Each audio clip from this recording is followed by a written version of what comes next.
دوستو پچھلے کچھ وقت سے آپ لوگ علویت، علوائت، علوی، نصیریہ یا اس طرح کے اور بھی الگ الگ شبدوں کے ساتھ ایک خاص فرقے، ایک خاص سیکٹ، ایک خاص گروپ یا ریلیجن، مذہب، آپ اپنے اوپینین کے حساب سے جو بھی کہہ سکتے ہیں، اس کے بارے میں بہت سن رہے ہوں گے۔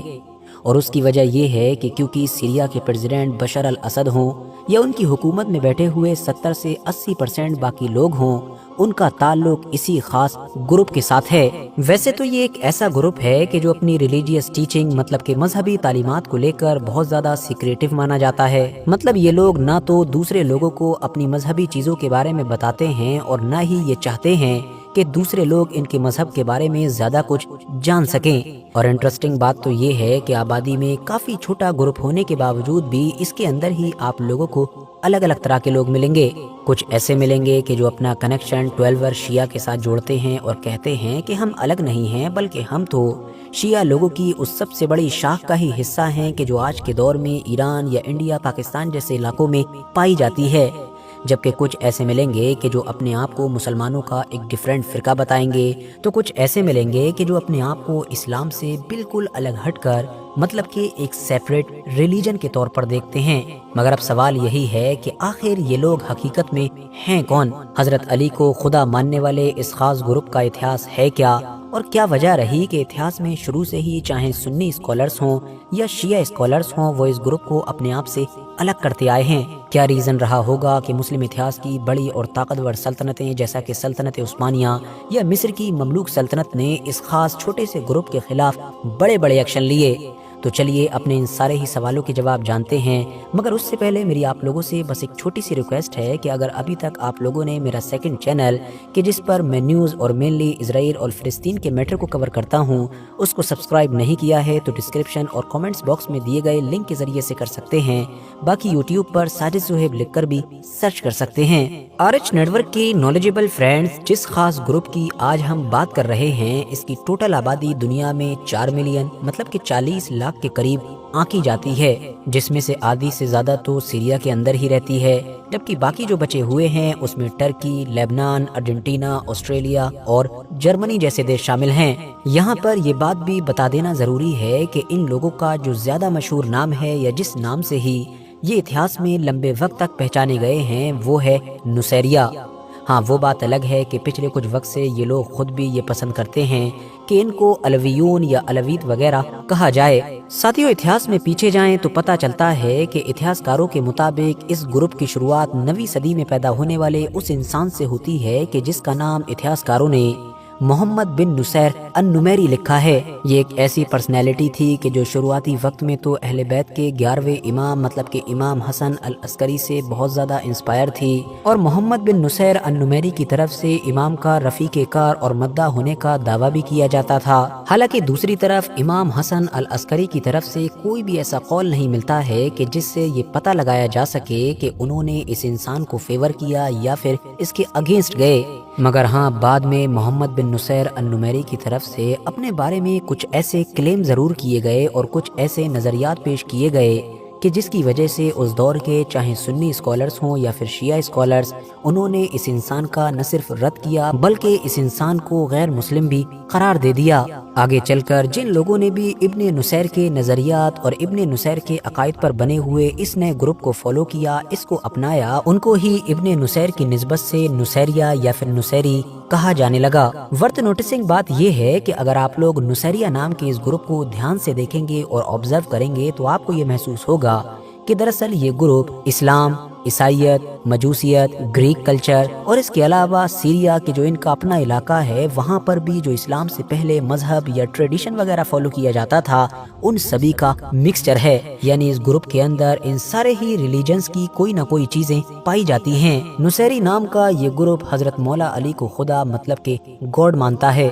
یہ لوگ اسلام سے الٹ نماز، حج، روزہ، زکوٰۃ، جنت اور دوزخ ان سب چیزوں کو بھی بہت ہلکے میں لیتے ہیں، بلکہ ان کے منکر بھی ہیں۔ ان کے مطابق نماز پنجگانہ اہل بیت کے ذکر